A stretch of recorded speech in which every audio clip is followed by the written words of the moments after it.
Hey everybody. It's been standing room only in here all day. So I'm trying not to take this personally. But I totally am. I'm taking this personally. It's really a blow to the ego, but I was just saying, it's kind of like, I'm gonna pretend that I'm in a rock band and I'm at the end of the tour and I have to play this little club in Des Moines or something. No offense if you're from Des Moines. I'm sure it's lovely, but I'm gonna give you the same show that I gave 2 nights ago at a packed club in Chicago, right? So we're really gonna do this. There's one way to think of it is that you all were not fooled by any hype or anything. You're true fans. You're true believers. Like you've really gone out of your way to be here in this moment with me, and we're gonna do this together. We're gonna do this together. All right, I'm Matt Anderson. That is my Twitter handle. It's from like 11 years ago. I wanted my Gmail address to be up to 11 because Spinal Tap, obviously, but it was taken, and so I ended up with up to 12. And now it is literally everything. So if you want to find me anywhere on the internet, it's just up to 12. Medium, Instagram, Twitter. I have a Pinterest account I've never used, but we can totally share pins. And the agency I'm from is Struck. Very, very simple. We're a small creative agency, independent, with offices in Portland, Oregon, and Salt Lake City, and a couple people in LA. The first question really is about why I'm here, or what I'm doing here. Like I said, I'm from Struck, which is a small creative agency. This thing is sponsored by IPG, and the CEO of IPG was here. My fellow CEO, as I would like to say. He's the CEO of a major corporation. I am also the CEO of a major corporation.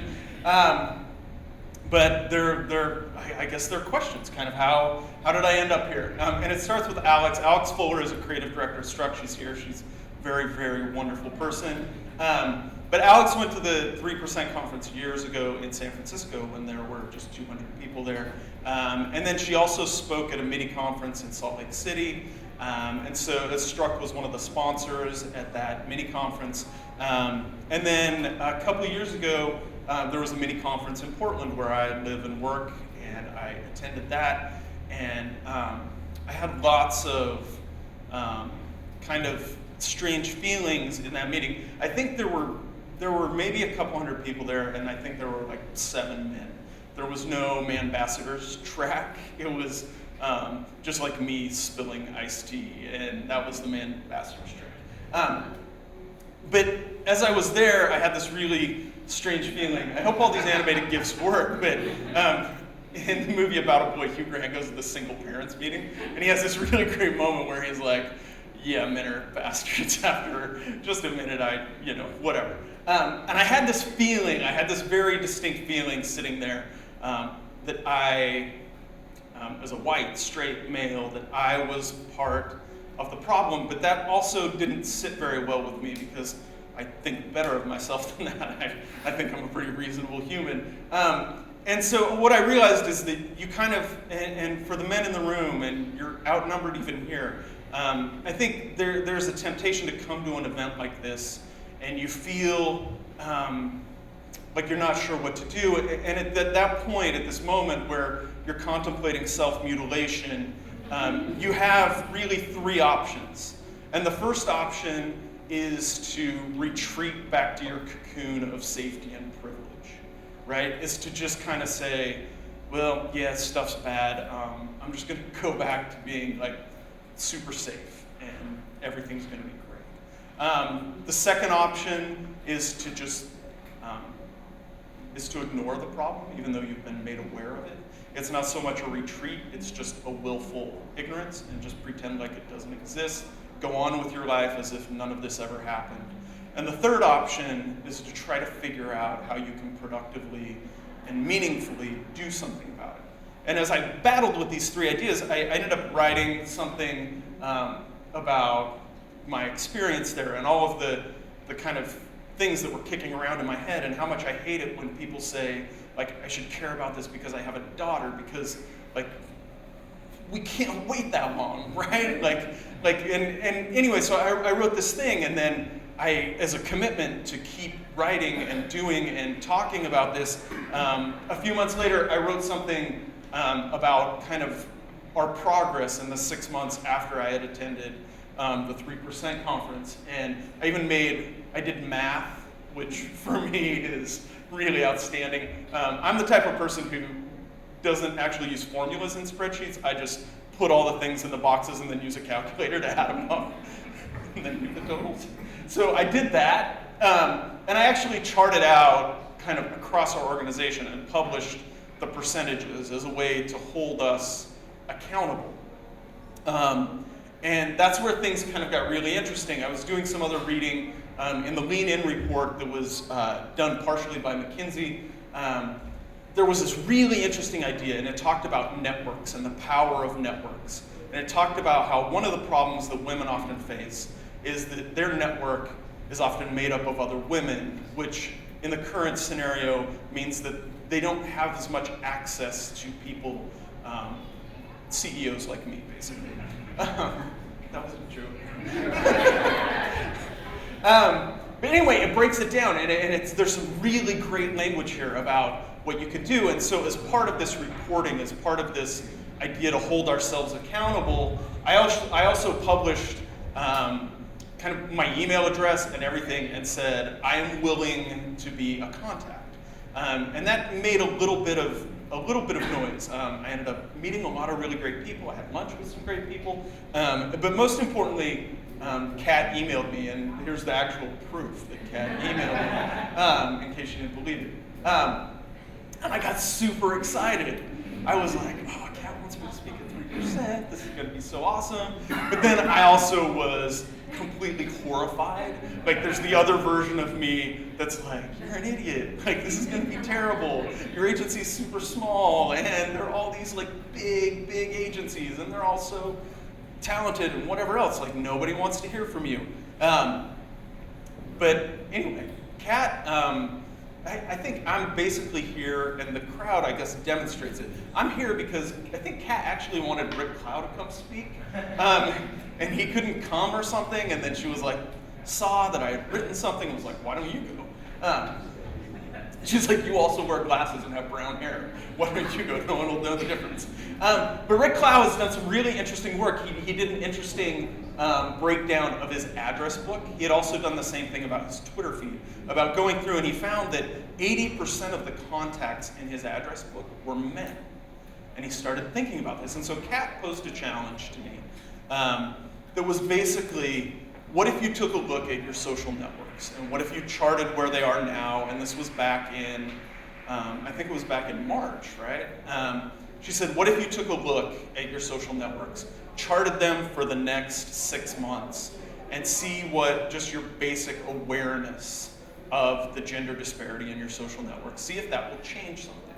And so that's what I did. So the first time I sat down to do this was on May 2nd, 2016. And I started with my Twitter account. If you can see there, these are my followers. And I'll talk a little bit later about some of the problems, if you're interested in doing something like this, some of the real logistical problems that you will have in terms of tools and what they actually measure and what they don't measure and how you can do it. But as you can see, I'm a terrible person. I'm at 7129, right? So I'm better than Rick Clow, but I'm still a bad person. And it breaks down all these other things, but we're going to focus mostly just on gender disparity. And when I saw this, my first thinking was that, well, obviously this is Twitter's fault, right? Like, the numbers for Twitter must be like 72-28, and I'm 1% better than the rest of Twitter. Yeah, not so much. So globally, and there are a few different, these numbers are actually surprisingly hard to track down. These are not numbers that most platforms make available. But in what we could find, Twitter ranks somewhere between 48 and 53% female. And if you remember, my number was 29. So It's just not great, you know? It's really not good. And so then I thought, well, that's Twitter. I'm probably way better on the other platforms because, once again, I'm a good person, right? And so I looked at Instagram. Instagram gives you no numbers, but you can use tools. I used Iconosquare, which is one. But I was 68% male, 32% female. So I was 3% better than Twitter. And I thought, well, oh no. And so I looked at the global numbers. Instagram is somewhere between 53% and 56%. So once again, female. So once again, I am way, way, way off the global baseline, which made me feel like this. There's going to be a GIF like every 3 slides, and it's just basically entertainment value. That's all. You don't really have to laugh, but again, we're in this together. I'm counting on you. Thank you. All right, so then I looked at LinkedIn, which is even worse. I had to do this one by hand. There are no tools that you can plug into LinkedIn, so I had to export all my contacts into a spreadsheet and then go through and mark male, female, all the way down. That's commitment. This is the rock show in Des Moines. This is what I've done for this. But as you can see, this is where I'm the worst. 73% men, 27% women. And please marvel at the 691 connections I have. Thank you. It's real. I spend a lot of time on LinkedIn. The global numbers here are between 46 and 48%. And there's a typo. That's unfortunate. But between 48 and 46 and 48. And again, I was at 27. So I'm still 20 percentage points off, which, again, it turns out I'm not a good person. And here's the thing, right? There's something natural about this. There's something kind of elemental and tribal about this. We want to go to the safe place. We want to go where we are like everyone else. And when we were, prehistoric beings like roaming the savannas and killing woolly mammoths, and for the science smartass in the room who knows that woolly mammoths and man were not on the earth at the same time, I don't want to hear from you. But when we were killing woolly mammoths and riding on the back of saber-toothed tigers, like it made sense, right, that you would group into these tribes of people who were just like you, that like there was safety in that. And when you're in high school, I'm even willing to forgive it there. It's the same thing, like saber-toothed tigers and woolly mammoths and drama club and whatever else is going on there. Like, it's all about survival. And when it's all about survival, this tribal instinct is a good one. But what we're doing is not about survival. It's about excellence. It's about creation. It's about something else. And this tribal mentality, and I'm sure as you've heard over and over and over today, leads to worse work, right? And that by breaking up those tribes and by messing things up in your networks, in your teams, and in everything else, the work gets better. Things get better. So I guess the light bulb here was that if I'm such a great person and I want to change the ratio, like why am I such a bad person on the social networks, right? Like, why do my social networks not reflect that? So I knew that I wasn't going to be able to do everything. I have a job, and I spend a little time on my job. But I started thinking about where do I spend a lot of time? Do I feel the influence greatest in my life? How can I, if I'm going to spend 6 months tracking something, maybe I should just focus on one platform. And I decided to focus on Twitter, mainly because Instagram to me is just like pictures of sunsets that make me cry, and somebody's puppy, and then like really bad latte art. Like it's just like what I do to feel bad about my life at night. And then LinkedIn, I don't know, I'm just not super LinkedIn, whatever. And then I have a Facebook account, but I don't do anything there. I gave up on Facebook a long time ago, even though they made $7 billion last quarter. So I'm off. You should listen to nothing I say. But I also implemented some rules here. This is something where it would be really easy to game the system. My first instinct was just to go to like Carrie Brownstein's account and look at everyone she follows and then just follow all the way down. And then I could just chill out for 6 months and know that my accounts were completely in good standing. But I decided that really the thing to do here would be to try to act as normal as possible. The idea being that I don't want to see what happens when I decide to just follow 500 women overnight. What I want to see is how does just being aware of something change the numbers. And so I realized, like, as a science experiment, this fails all of the tests. But as kind of my own sociological experiment, I wanted to give this a try. So that meant that I could not look up like 25 inspiring women to follow on Twitter or the 50 hottest women to follow on Twitter. Like that's out. Like none of that. Also, no spam. This doesn't count if you think this counts as improving the gender diversity in your network. And then finally, to be honest about the answers.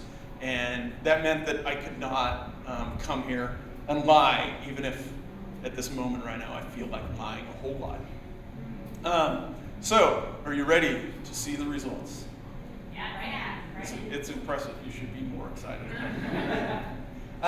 So after 2 months, it was still 71-29, which came as a huge shock to me. I was very surprised. So bad. After 4 months, it was 71-29. And this is the people who follow me, right? And so 4 months in, like the numbers had stayed basically the same.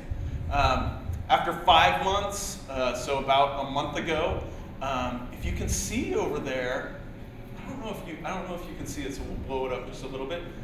It's 69-31, which I felt really good about. I moved the needle 2 percentage points in 5 months, which was not great. But then I also started digging a little deeper into the analytics, and I started looking at something called organic audience. And this is basically who is seeing your stuff, right? Like, who are the people who are actually seeing it? Whether that's when somebody retweets something, but it's trying to analyze, like, not just the people who are following you, but who actually sees it. And in this case, I'm 52-48, which I felt incredible about. No, that's a bad one. So I started thinking more about this, like seeing that metric kind of sparked something for me about what am I actually doing here, right? Like if my followers have barely changed over the course of 5 months, and I feel like I've been really conscious about trying to find more interesting women to follow and trying to really, I feel like I really tried. Like, it's not like I forgot about it, and remember, I said I was going to be honest about this. Like, it's not like I forgot about this assignment and Kat emailed me on October 5th, and I was like, oh no, like, I'll make up a story when I go there about how I tried. Like, I really, really tried. And the numbers, as far as who my followers were, they didn't change. And so I started thinking about the way I use the platform and what happens there. And I don't say a lot on Twitter. I read a lot. It's my source of information. It's how I learn about movies and TV, and it's how I read stupid jokes, and it's how it's just how I learn about stuff, right? That's what I do. And I started thinking that what we've been measuring up to this point is how I'm influencing other people, right? Like who my followers are.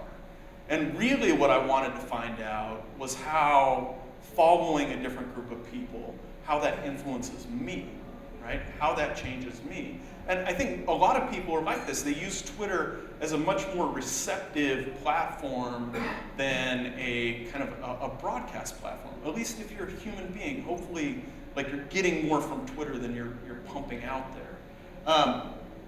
And so I kept thinking about this, and I realized that I had been doing this wrong up until this point. So here's the dramatic turn in the presentation.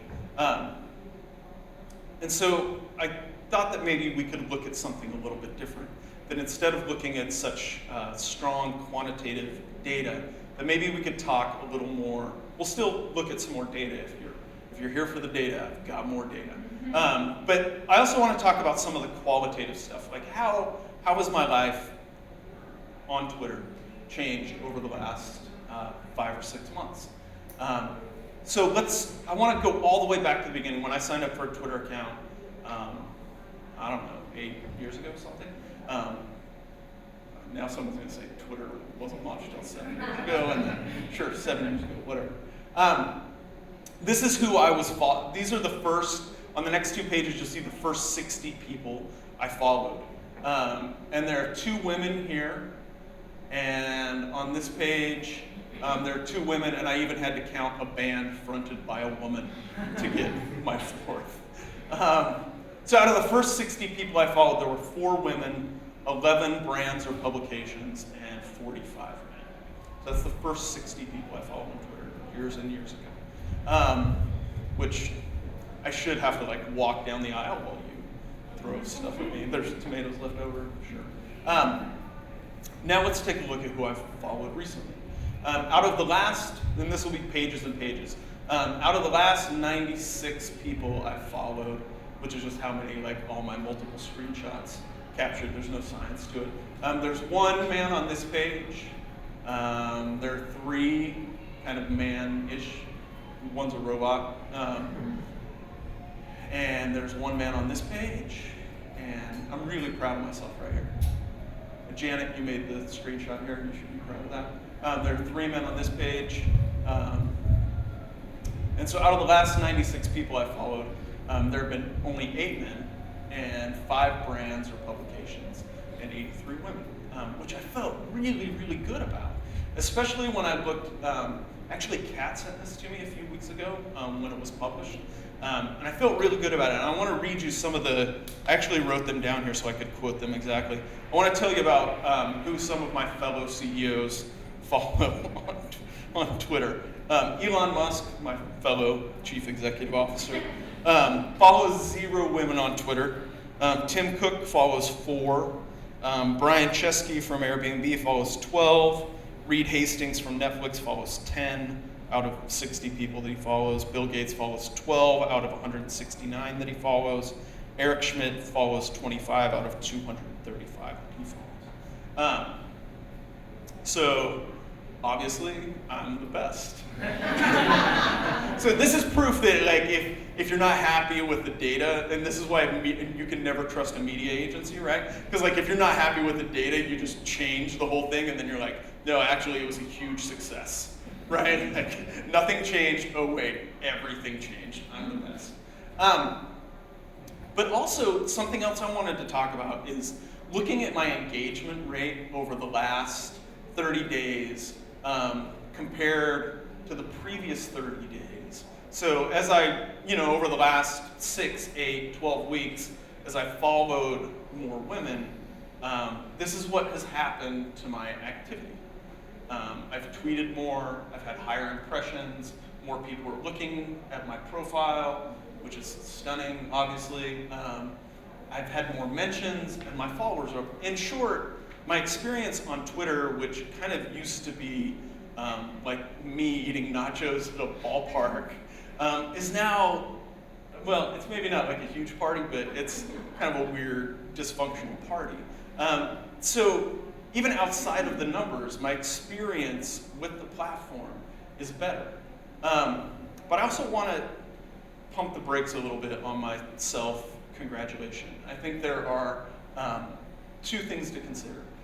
First, if we look at where I started and some of the things I just rattled off about, some of the numbers I just rattled off about executives of big, big tech companies, the bar here is really, really low.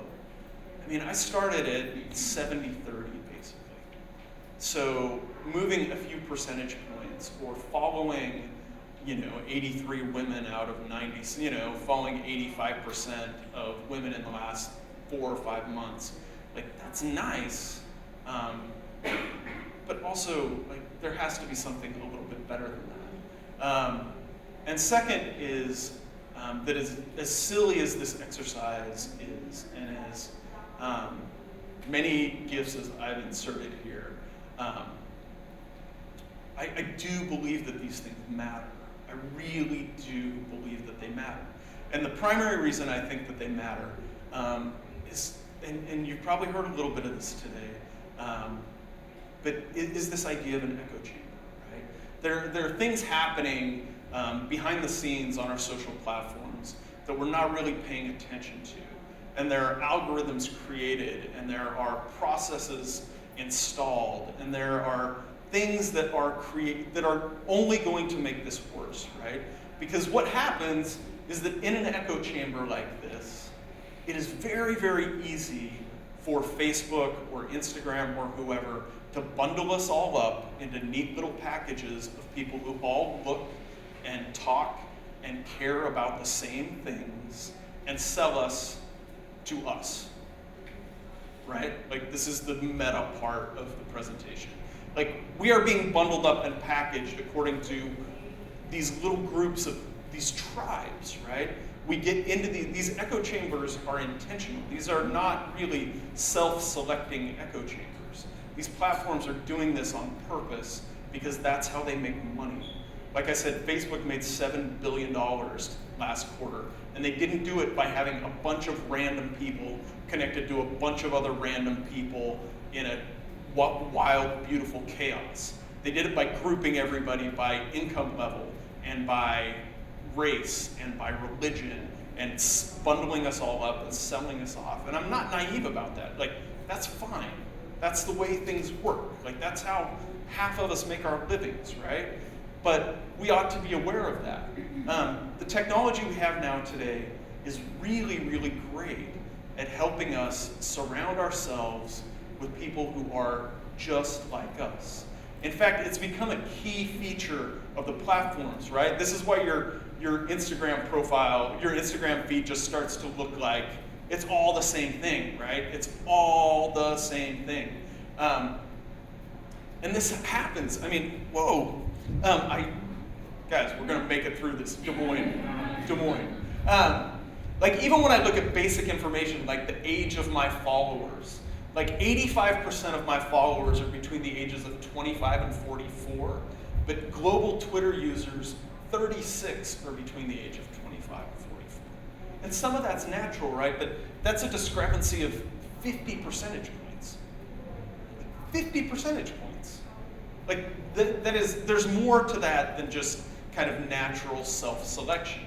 And I know it's starting to sound a little bit like a conspiracy theory. It's not. Like, this is just the way things are. And they've labeled it under this idea of similar to you, right? This is how they sell it to us. For example, if you look, I clicked recently on the Twitter recommendations of who I should follow, and this is what I got. There is one woman in this list, and there are 4 here. I don't follow Hillary Clinton. I'm not voting for Trump. I just don't follow any politicians. That's my rule. Like, don't be mad at me. But she was recommended, and I probably should have just clicked follow, but I didn't.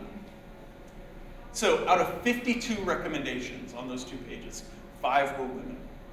And this was after I had followed 83 out of 96 women. Right? So if the algorithm is working the way it's supposed to work, right? If it's, hey, you followed this group of people, you would like more like this, there should be more than 5 women out of those 52 recommendations. There just should be, right? Am I crazy about that? Like, there should be more women in that list.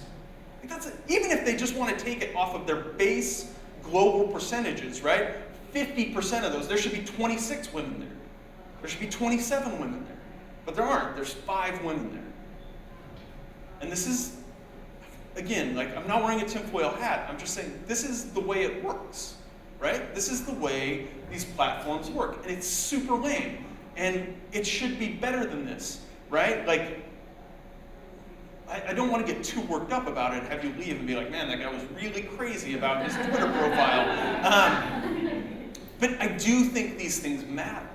As we spend, a couple days here talking about micro actions and talking about how to improve things, like, I get the bulk of my information in a week from a platform that is essentially an echo chamber.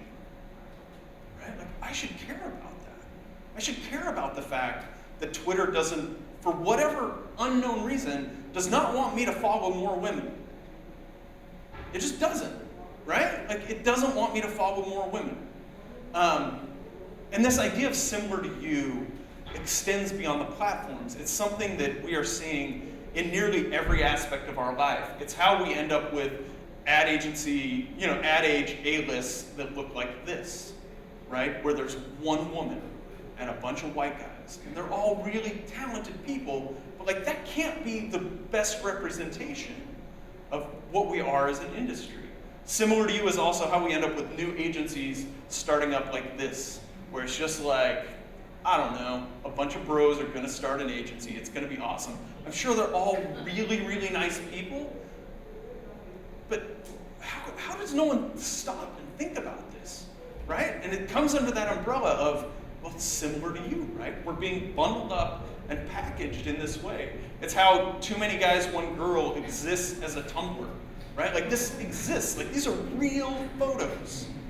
And it's basically the same concept. This is similar to you. Similar to you even exists at Struck. Our CFO, who is on the bottom right here, was honored at a Utah Business Awards thing as one of the CXO of the year. And these are the 15 honorees, which is, it's Utah, so we'll cut it a little bit of slack, but it's a wonderful place. But, and even worse, that this is the only woman who was featured in the award show at all. And she's very fit and she's very nice, but she's wearing a blue mini dress and she's handing out the plaques. And that was it, right? And this is similar to us in the real world. Similar to you even exists at conferences, right? And it's why I think this one is so interesting and so different and so kind of weird.